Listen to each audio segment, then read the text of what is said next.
All right, I've got a fun one for you today, and that is old note cards of mine. I'll use these just like any old personal notebook and just write random ideas on them. So we're going to go through some and see if there's anything fun. This one says emotional strength training. The need to be moved. What is strength? The ability to overcome resistance. I don't know. So I don't remember exactly what I was thinking with this, but I do often make comparisons to the world of fitness because the world of fitness to me is just very like the concepts of training and adaptation and all that stuff. It's fairly straightforward. It's easy. And if I can take a different concept and kind of adapt it to the fitness way of thinking, like strength training, then it helps me see it in just a different light. So where I would go with this is that trying to train your emotional access in a similar way that you would train your strength. And when I say emotional access, I just mean your ability to call forth a lot of passion and not be held up by self-consciousness or something. Number one. Okay, what else we got? Okay, if our sun and its nearest star were 20 feet away, how close to the sun would Earth be? 1/60,000th of 20 feet, whatever that is. That's literally what I wrote. Thanks, me. So, put these two stars 20 feet away. How close would the sun be? It'd be 1/60,000th of the 20-foot distance. Let's see. That doesn't do much. I know what I was trying to get at there, but I didn't even finish the thought. I didn't do the math. I didn't do anything. So to make up for it, I'll read the second part of the card. If the Earth was 1 inch from the sun, so if you scaled our solar system so that the Earth and the sun were that close together, the next closest star would be 1 mile away. And that's a cool one. I'll take that. I like that. If you put Earth and sun that close, next star is 1 mile away. That's crazy. The scale is nuts. The universe is really weird. All right, moving on. Anything good? Anything juicy? Why is it so hard to do something if it is extremely valuable, or if you really want to, or if others would want you to, or it would help you and others, or if you'd feel better, or it is very important to you? I'm pretty sure I already wrote that. Anyway. So yeah, I can remember kind of where my head was at with that one. I'll use dancing as an example, and specifically the type of dancing that one would do. Let me zoom in a little here while I talk. The kind of dancing that one would do if they didn't care about what other people thought, and this is totally independent of skill. So if you imagine somebody dancing just a goofy dance that doesn't make them look cool, but makes really clear that they don't give a fuck what you think. That kind of dancing. And I think it's pretty universally loved. I could be wrong. Who out there doesn't like that? But I feel like when you see a person doing that, you just love them for it. You're like, hell yeah, get it, like do it. I can't do it because I'm too embarrassed, but that's awesome. I love it when people dance just in a way that shows how much they love and accept themselves because they don't care what you think. So using that as our example, that's a kind of thing that's hard for me to do. It's hard for me to dance that way. Even though it would make me feel better if I did it. It would make other people attracted to me. They love it. They want you to do it. It would be funny. It would be invigorating. It would be everything good, basically. And yet it's really hard to do. Like, hold on. What does my brain think is going to happen to me if I dance in a silly, embarrassing way in public, specifically? Like, what's the risk here? Even though logically, I know I would love it if I could do that. If I did it, I would be so happy. I would gain so much confidence. I would just be proud of myself for having done it. And then other people that saw me would be like, yeah, go you. Love it. You just get it. And yet, if I try to get myself to do it, there's like, hell no, I won't even go there. Like, that's so weird. So that's kind of what I was thinking with that one. Why is it so hard to do something if, it's going to be so good for you? It somehow, like, I don't know, scares us away. All right, what else we got?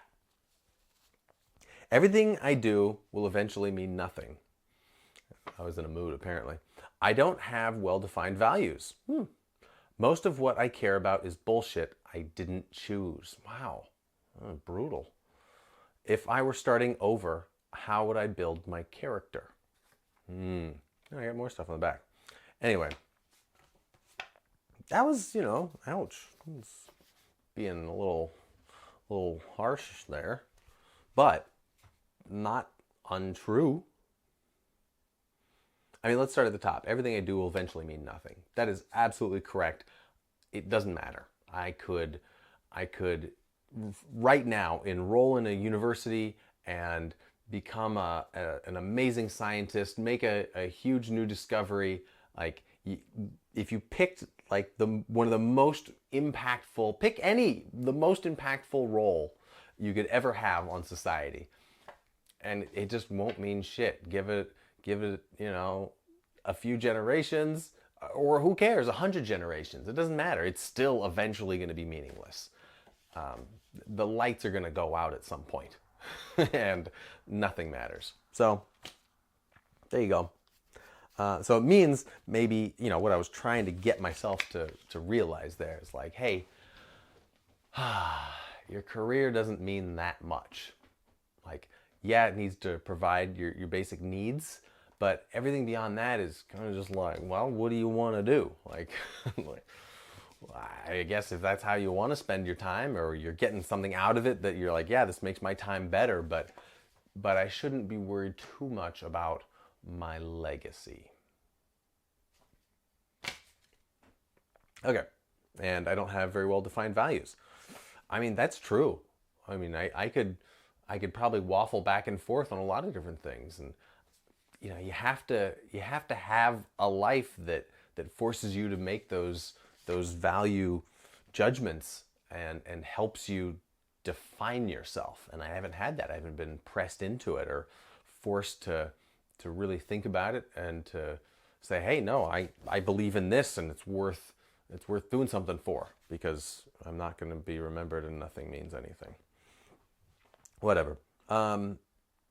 Most of what I care about is bullshit I didn't choose. And that's just like talking about how, I don't know, just culture, things that are ideas that are imparted on you that you did not look at objectively and with a logical mind and say, yes, I would like to believe that. Please give it to me. Instead, it just kind of came as a package deal.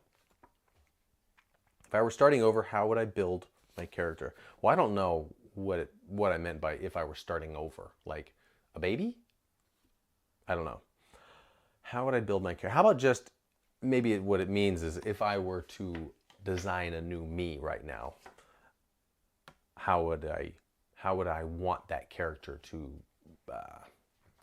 what would I want that character to turn into or develop into? Well, I think this is going to be my last one because this is already long and dumb. But, see, I'm being mean to myself. So I would like to be a little kinder to myself, for one thing.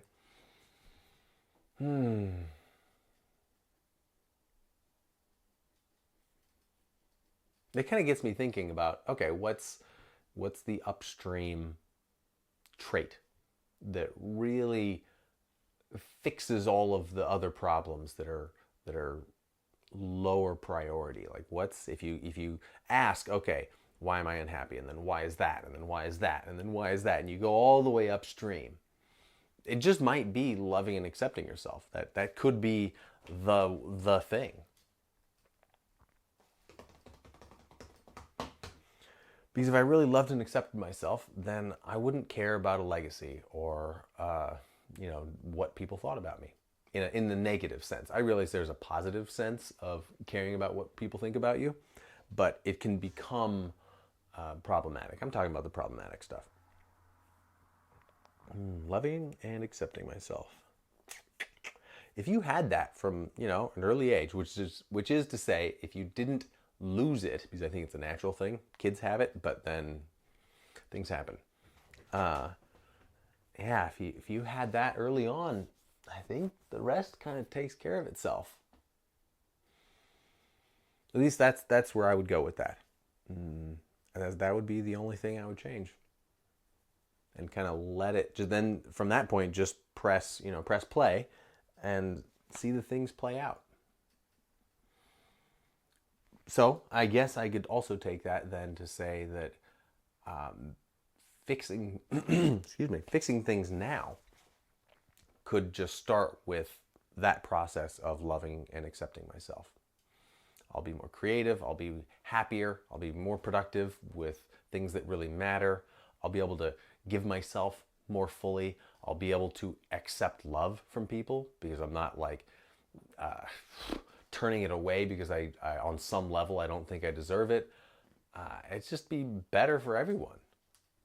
So yeah, I know I'm on that journey. I hate that phrase, journey, but I'm working on it. I'm working on it. I'm realizing, or I'm appreciating more where I am psychologically, and just asking the questions. And like that, few videos ago, like asking the question, do I actually love myself? Like, how would you know? What would you ask? How would you ascertain whether or not you're loving yourself? And spoiler alert, I don't. I'm working on it. And this is part of that process. Putting myself out there on a video and hopefully getting some, not hopefully, I hate it when I say that. I don't hate myself, I hate the behavior. It's different. I really, really dislike when I say, hopefully I'll do something. Maybe I should also change that in this scenario.